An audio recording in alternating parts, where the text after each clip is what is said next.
Hi, this is Florian from Aromanosis. I wanted to share some thoughts about the winter solstice that I've been having and feelings. And it feels like 2020 has just been a crazy year. I don't think I have to go into any details.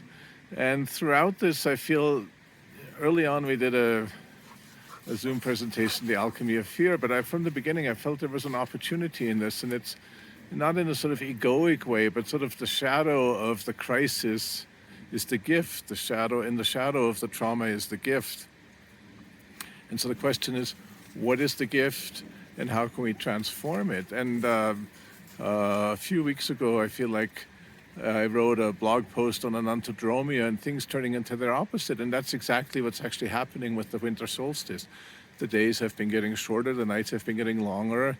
And at this tipping point, now the days are getting longer again and the nights are getting shorter again. And the term enantiodromia came from Heraclitus, and Jung borrowed it because it's the natural process. We see it in nature with the cycle of light and dark, and we see it in our psyche. And I think that's really important with all these processes that we see in the outside world. In reality, they're also happening within the psyche. There is a trump inside each of us.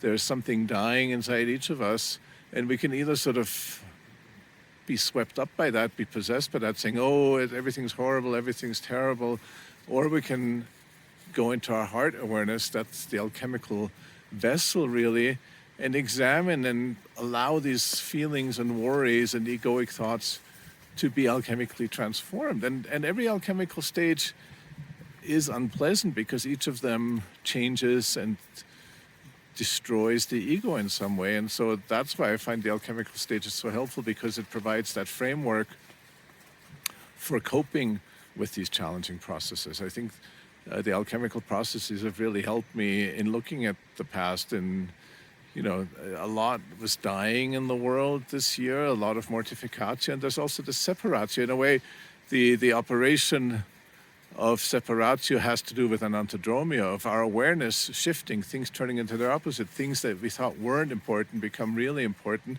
and things that we thought were really important fall by the wayside. Again, that's enantiodromia on a sort of feeling level. But that's how we refine. This entire process, 2020, everything we've been going through, all the craziness, it's really necessary, and it's really a profound gift. I remember years ago reading the book of Job after a personal tragedy, and one of the things that struck me about the book of Job is there's this lengthy passage. Most of the last book of Job is really God talking, and he doesn't have the God voice. No, he or she has no answers. There's just this long list of the things that are miraculous.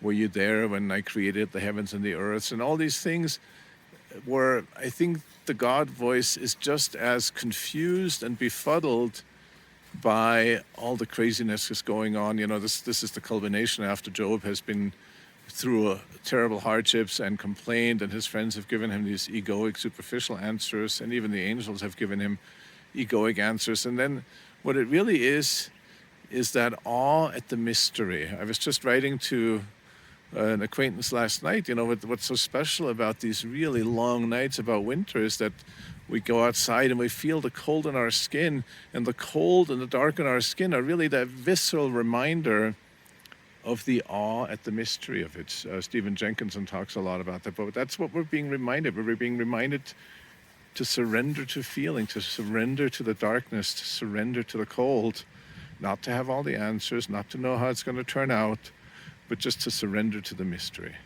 So those are some of my thoughts on the winter solstice. I am also very excited. Again, there is this turning, there is the grand conjunction. It doesn't mean it's going to be easy, but it means that the alchemical process continues. So happy solstice again. And yes, that's some good intentions for this year.